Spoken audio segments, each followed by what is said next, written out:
Shalom.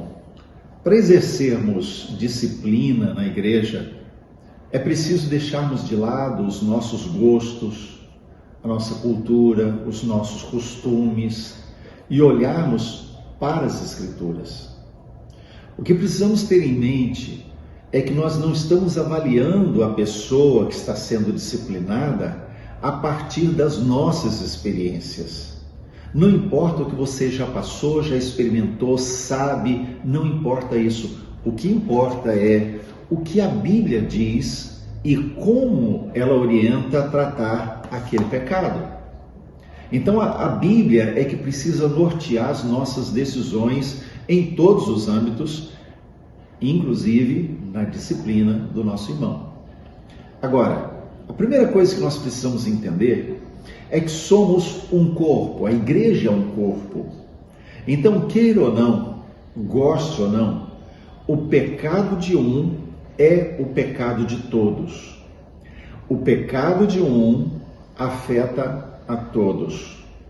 Então, nesse sentido, compreendemos que o pecado do meu irmão é também meu pecado, porque o pecado de um membro do corpo é também o pecado do outro membro do corpo.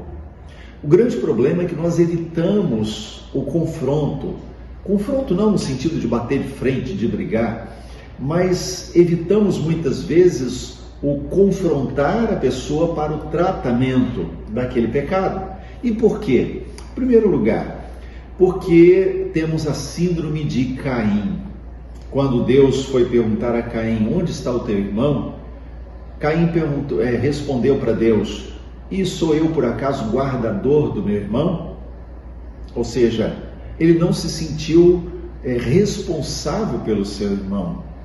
No entanto, se Deus estava perguntando para Caim onde está, é porque ele era responsável sim. Então nós somos responsáveis pelo nosso irmão. Se ele está em pecado, ele precisa ser tratado, confrontado em relação a isso.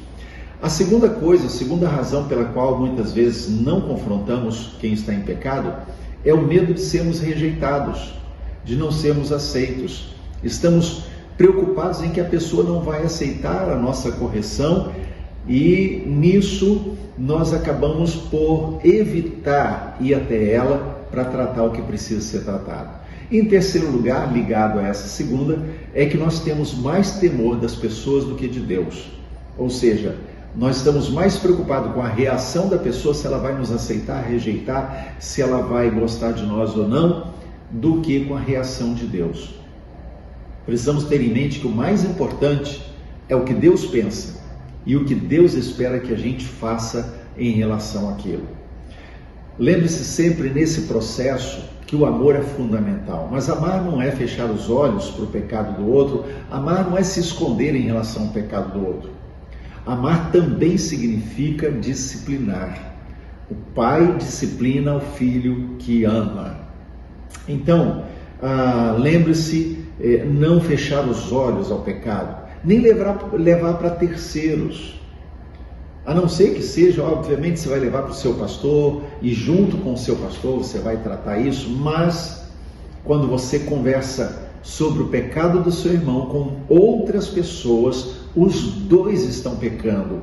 Isso é maligno, isso é do inferno, porque a Bíblia nos manda ir até ele. Veja comigo o que Jesus nos orienta lá em Mateus, capítulo 18, no verso de número 15. Ele diz assim: se o teu irmão pecar contra ti, vai arguí-lo contra ti e ele só. E se ele te ouvir, ganhaste o teu irmão. Então veja, até a expressão contra ti aqui, ela não aparece nos melhores originais desse texto. Então nós poderíamos ler, se teu irmão pecar, vai arguí-lo entre ti e ele só. Ou seja, a orientação da Bíblia é, o teu irmão pecou, vai você e ele sozinho, não precisa de mais ninguém precisa saber, vai você e ele. Se ele se arrepender, e essa é a sequência do texto de Mateus 18, que Jesus ensina, se ele se arrepender, você ganhou seu irmão, glória a Deus, ninguém precisa saber. Agora, se você vai a ele e confronta pelo pecado e ele não se arrepende, você vai e leva mais uma ou duas testemunhas, porque por 2 ou 3 testemunhas tudo é estabelecido segundo o texto bíblico. Se ele não ouvir as testemunhas, então leva a igreja, e se ele não ouvir a igreja, considera o gentio e publicano. O gentio era não judeu, ou seja, separado do corpo daquele povo, no caso da igreja, separado do corpo da igreja, e publicano era o judeu que cobrava imposto para o Império Romano, portanto era considerado um traidor.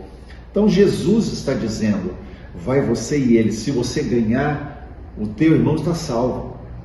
Agora, se ele não ouvir, leva outro, se ele não ouvir, leva a igreja, se ele não ouvir, exclui da comunidade. Por quê? Porque o pecado de um é o pecado de todos. Agora, o que precisamos ter em mente é que não apenas Mateus 18, mas quando a Bíblia fala sobre tratar pecado, sempre fala pela perspectiva da restauração. Restaurar o irmão caído. E isso não significa, volto a dizer, fechar os olhos para o pecado dele, mas significa tratar com amor, tratar com brandura, buscando restaurar esse irmão ao arrependimento e à vida com Deus.